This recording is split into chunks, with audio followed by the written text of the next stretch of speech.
ओम शांति। 25 दिसंबर 2025 आज का पुरुषार्थ। शिव बाबा आज हमें समझाते हैं कि हम आत्माएं बहुत समय के बाद अर्थात पूरे 5000 वर्ष के चक्र के बाद बाबा से मिली हैं, इसलिए हम बाबा के सिकीलधे बच्चे हैं। बाबा समझाते हैं कि ये संगम युग ही वह समय है जब विदेही परमात्मा शिव इस भागीरथ ब्रह्मा के शरीर में आकर हमें राजयोग सिखाते हैं। मनुष्य तो इस चक्र को लाखों वर्ष का कहकर रास्ता ही भूल गए हैं, लेकिन बाबा हमें स्मृति दिलाते हैं कि हम ही सतयुग में सतोप्रधान थे और हमने ही 84 जन्म लिए हैं। बाबा की मुख्य समझानी ये है कि अब ये पुरानी दुनिया एक कब्रिस्तान है और हमें वापस अपने घर शांतिधाम जाना है।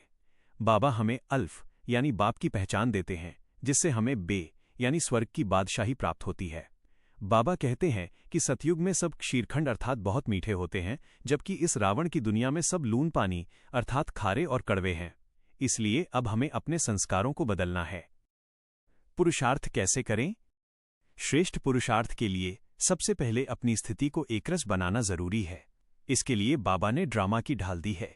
जो सेकंड पास हुआ उसे ड्रामा समझकर पास्ट के चिंतन से मुक्त हो जाना ही सबसे बड़ा पुरुषार्थ है।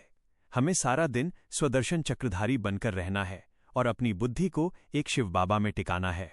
याद की यात्रा ही वो योग अग्नि है जिससे हमारे जन्म जन्मांतर के विकर्म विनाश होंगे।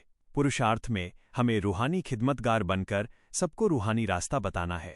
अपनी वृत्ति को शुद्ध रखने के लिए शुद्ध संकल्पों का व्रत लेना है और हर कर्म बाबा की श्रीमत पर करना है।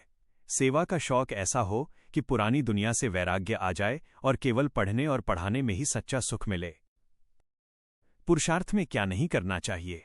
पुरुषार्थ के मार्ग पर चलते हुए हमें कभी भी किसी देहधारी की स्तुति नहीं करनी है, क्योंकि पढ़ाने वाला एक विदेही शिव बाबा है। बाबा सख्त मना करते हैं कि कोई भी ऐसा कर्म ना हो जिससे किसी को दुख पहुंचे, क्योंकि दुख देना रावण की दुनिया का काम है। कभी भी कड़वे बोल नहीं बोलने हैं और लून पानी जैसा व्यवहार नहीं करना है। बाबा ने चोरी को बहुत बड़ा पाप बताया है, इसलिए बिना पूछे किसी की चीज उठाना या इस्तेमाल करना भी मना है। इसके साथ ही भक्ति मार्ग के गुरुओं और अंधश्रद्धा की बातों में बुद्धि को नहीं भटकना है। निंदा स्तुति या मान अमान में आकर अपनी स्थिति को डगमगाना नहीं है और व्यर्थ संकल्पों के जाल में नहीं फंसना है। संक्षेप में यह समय पुरुषोत्तम बनने का है। पास्ट को भूलकर स्वयं को आत्मा समझ एक बाप की याद से पावन बनना और सबको मीठा बनाना है। विशेष स्वमान और अभ्यास। स्वमान: मैं ड्रामा के ज्ञान से भरपूर अचल अडोल एकरस आत्मा हूं। अभ्यास: सारा दिन जब भी कोई परिस्थिति आए मन में कहें, जो हुआ सो ड्रामा, कल्प पहले भी ऐसे ही हुआ था। इस विचार से स्वयं को शांत और स्थिर रखें। ओम शांति।